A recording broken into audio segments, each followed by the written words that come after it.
quels sont les 3 axes sur lesquels tu peux travailler dans ton business pour booster ton chiffre d'affaires. Ces mêmes axes de travail m'ont permis de multiplier par 6 le chiffre d'affaires de l'une de mes boutiques. Allez, on attaque tout de suite avec le premier axe, les clients. Comment vous allez faire en sorte que vos clients dépensent plus d'argent chez vous et plus régulièrement. Le premier point pour y arriver, eh bien tout simplement, ça va être d'élargir votre gamme. Il suffit que vous réfléchissiez à quel produit complémentaires, vous pouvez rajouter dans votre boutique qui sont dans le même thème. Il y a des fois des choses auxquelles on n'aurait pas pensé et finalement qui vont plutôt bien aller ensemble dans votre boutique. Si actuellement vous vendez, je sais pas, des cigarettes électroniques, n'allez pas me vendre des imprimantes, ça n'a rien à voir, voilà. Mais par exemple, vous pourriez peut-être vendre des chargeurs, câbles pour recharger, vous pourriez vendre, je suis à court d'exemple, mais je suis pas là pour trouver les solutions à votre place. Je vous invite vraiment à vous poser et d'écrire un peu les idées que vous avez et d'essayer de trouver quel produit vous pouvez rajouter à votre boutique. Dans la même logique, pour augmenter le panier moyen, vous allez avoir encore une possibilité que moi j'ai appliquée. C'est tout simplement de calculer le panier moyen actuel, donc le montant moyen de vos commandes maintenant, et d'offrir les frais de port à partir d'un montant supérieur. Si par exemple actuellement vous avez des commandes en moyenne de 100 €, eh bien mettez la livraison gratuite à 200 €. Tous les clients, bien sûr, ne vont pas aller jusqu'à 200 €, mais vous comprenez bien que tous les clients qui vont être à 130, 150, 160, 170, ils vont avoir envie de rajouter quelques produits pour bénéficier des frais de port offerts. C'est aussi simple que ça et croyez-moi, ça marche vraiment. Le troisième point, ça va être de dynamiser votre site internet. Il faut vraiment que ça ait l'air de bouger. Vous ne pouvez pas rester avec un site internet, une boutique en ligne qui ne bouge pas, qui est fixe pendant plusieurs semaines. C'est pas possible. Il faut que ça bouge. Il faut qu'on ait l'impression à chaque fois qu'en venant sur votre boutique, qu'on se dise waouh, il y a plein de trucs nouveaux, il y a plein de nouveaux produits, c'est quoi ça, ça j'avais pas vu la dernière fois, etc. Alors, évidemment, c'est pas toujours forcément des nouveaux produits. Vous pouvez jouer avec vos anciens produits, vous les remettez en avant. Vous dites pas que c'est des nouveaux produits, mais vous dites par exemple le produit phare, le produit du moment, etc. Mais il faut que ça bouge. Il faut que vous ayez une approche de votre site internet comme si il devait faire peau neuve à chaque fois.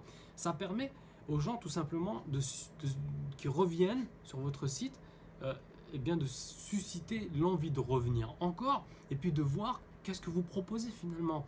Et parfois on a un site internet, un catalogue qui commence peut-être à être un peu fourni, vous voyez, avec beaucoup de références, et vos visiteurs, vos clients vont avoir un peu de mal à trouver tous les produits et surtout vos visiteurs sont fainéants. Alors il faut leur mettre sous les yeux tout simplement. Donc en renouvelant comme ça, en dynamisant votre boutique en ligne, vous allez toujours mettre en avant des produits que vous ressortez. Tiens, celui-là, ça fait 3 semaines que je l'ai.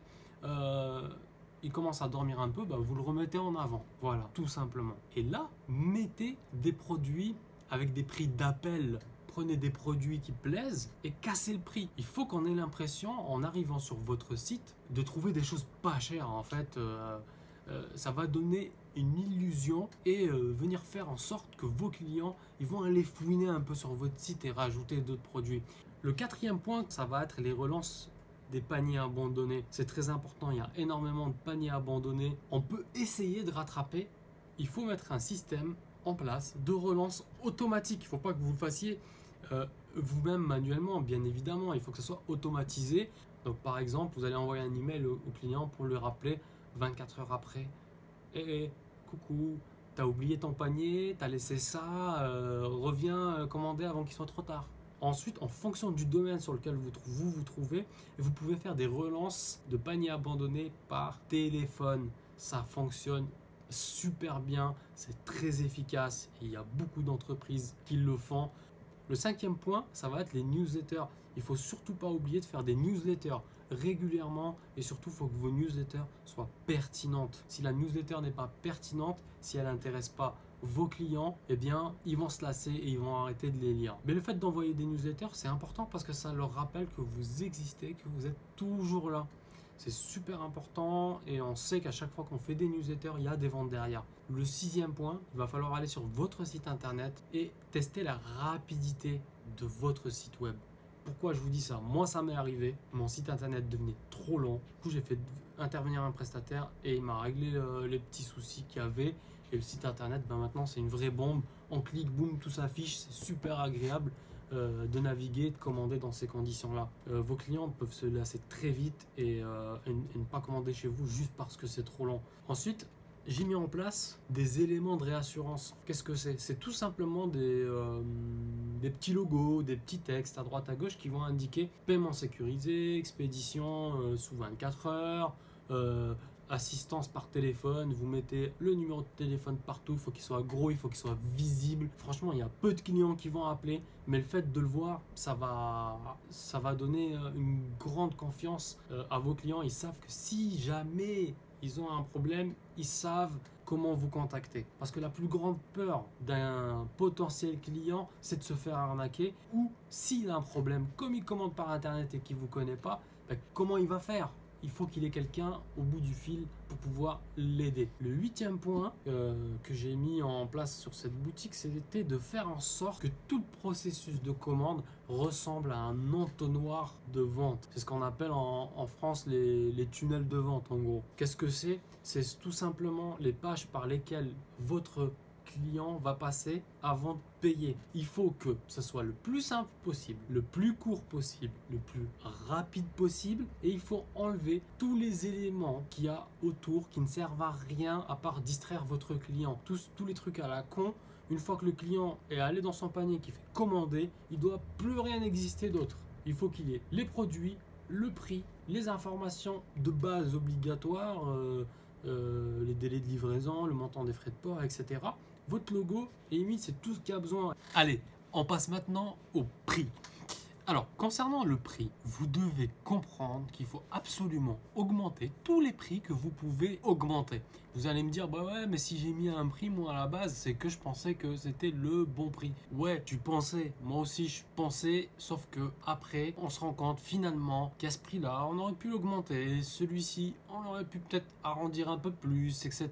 Moi, j'ai augmenté plein de prix et franchement, je vais vous dire, j'ai pas forcément ressenti une baisse des ventes sur ces produits. Alors, bien évidemment, j'ai ciblé tout ce que je pouvais augmenter, je l'ai augmenté. Et je vais vous dire une chose, même les prix que je n'ai pas pu augmenter, j'ai passé les centimes à 0,99. Vous voyez, un prix par exemple qui était à 2,87, le client il s'en fout entre 2,87 ou 2,99. C'est pareil. Que vous vendiez un produit à 19 euros ou que vous mettez 19,99, ça change pas grand chose pour votre client, ça va pas faire en sorte qu'il n'achète pas.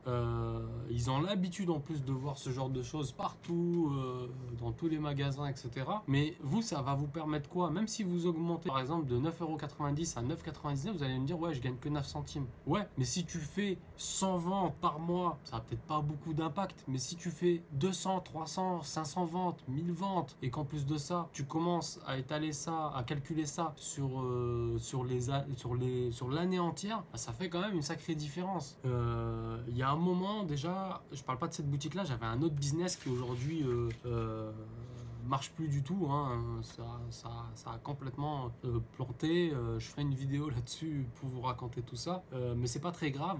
Là où je voulais en venir, c'est tout simplement, je faisais entre 4000 et 5000 ventes par mois. Eh bien, j'avais calculé qu'en gagnant ne serait-ce que quelques centimes par produit sur l'année, ça faisait vraiment des sommes astronomiques. On va faire le calcul rapide.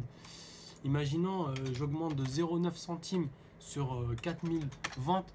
Eh bien, ça fait 360 euros. T'imagines, c'est 360 euros gagnés comme ça. T'as pas fait grand chose, t'as juste rajouté quelques centimes.